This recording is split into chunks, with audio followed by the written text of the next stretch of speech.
Hello friends, I am Sushmita Rana from target for IQ। आज इस video में हम पढ़ने जा रहे हैं national security act NSA 1980। GS paper 3 का टॉपिक है ये। इस वीडियो में हम पढ़ेंगे नेशनल सिक्योरिटी एक्ट 1980 होता क्या है, ये न्यूज़ में क्यों है, इसके प्रोविजंस क्या क्या हैं और इसे क्रिटिसाइज़ क्यों किया जा रहा है।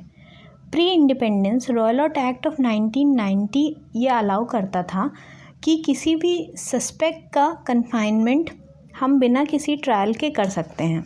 उसके बाद जवाहरलाल नेहरू सरकार ने पोस्ट इंडिपेंडेंस इस एक्ट को प्रिवेंटिव डिटेंशन एक्ट कहना शुरू किया। Then maintenance of internal security act of 1971 बोला जाने लगा and finally Indira Gandhi government ने इसे नेशनल सिक्योरिटी एक्ट ऑफ 1980 कहना शुरू किया। The National Security Act of 1980 is a law that aims to provide for preventive detention उन सारे केसेस में जो कि सिक्योरिटी ऑफ इंडिया के लिए एक थ्रेट साबित होते हैं। प्रिवेंटिव डिटेंशन होता क्या है? अगर किसी भी सेंट्रल गवर्नमेंट या स्टेट गवर्नमेंट को किसी भी एक पर्सन पे सस्पेक्ट है कि वो इन फ्यूचर कोई ऐसा क्राइम कर सकता है जो कि इंटरनल सिक्योरिटी ऑफ इंडिया के लिए हार्मफुल हो, तो हम उसे जेल में डाल सकते हैं। इसी को कहते हैं प्रिवेंटिव डिटेंशन। इस एक्ट में 18 सेक्शन होते हैं और ये पूरे इंडिया पे लागू होता है। It empowers the central government and state government to detain an individual.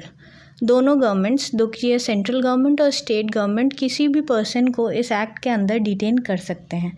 This law also gives power to the government to detain foreign officials. Foreign officials को भी हम इस एक्ट के अंदर डिटेन कर सकते हैं। ये न्यूज़ में क्यों है?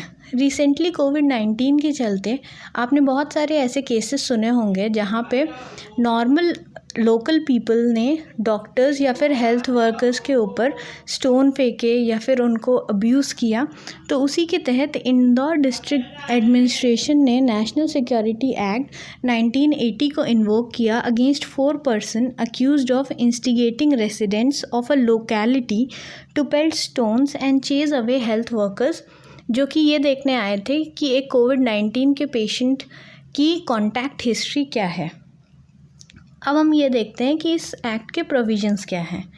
डिटेंशन के लिए पावर जो है वो पुलिस कमिश्नर या फिर डिस्ट्रिक्ट मजिस्ट्रेट को दी गई है अगर उन्हें ये लगता है कि इस पर्सन को डिटेन करना ज़रूरी है। जो डिटेन पर्सन है उसे 10 डेज़ आप हिरासत में रख सकते हो विदाउट टेलिंग हिम कि उसके अगेंस्ट चार्जेस क्या क्या हैं। An individual can be detained without a charge for 12 month. 12 महीने तक उसके अगेंस्ट बिना किसी चार्ज के उसे जेल में रखा जा सकता है। Ground of detention, major ground जो होता है वो होता है सिक्योरिटी ऑफ इंडिया। अगर कोई भी व्यक्ति, अगर वो फॉरेनर है या फिर इंडियन है, वो सिक्योरिटी ऑफ इंडिया को किसी भी तरीके से हानि पहुंचा रहा है तो हम उसे इस एक्ट के अंदर डिटेन कर सकते हैं। To maintain public order and to maintain supplies and services that are essential to the society. अब हम जानते हैं कि इसका क्रिटिसिज्म क्यों किया जा रहा है। इसका क्रिटिसिज्म इसलिए किया जाता है क्योंकि ये कुछ बेसिक फंडामेंटल राइट्स को डिनाई करता है। जैसा कि article 21 clause 1 of the constitution says an arrested person can not be denied the right to consult and to be defended by a legal practitioner of his choice. लेकिन NSA के तहत ऐसा नहीं है।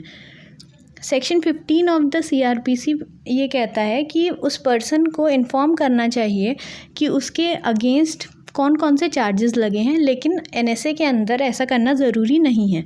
Section 56 and 76 of the CRPC also provides that a person has to be produced before a court within 24 hours.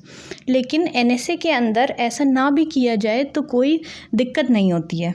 National crime records bureau, जिसके पास सारे crimes का record होता है, उसके पास NSA के अंदर डिटेन किए गए लोगों का कोई भी रिकॉर्ड नहीं है क्योंकि कोई भी FIR दर्ज नहीं होती है। और कुछ एक्सपर्ट्स ऐसा भी कहते हैं कि NSA को एक एक्स्ट्रा जुडिशियल पावर की तरह यूज़ किया गया है। अगर आपको इस टॉपिक से लेकर के कोई भी क्वेश्चन या क्वेरी हो तो प्लीज़ कमेंट सेक्शन में कमेंट करके आप मुझसे पूछ सकते हैं। इस वीडियो को लाइक, शेयर और सब्सक्राइब करना ना भूलें। Thank you so much for listening to me.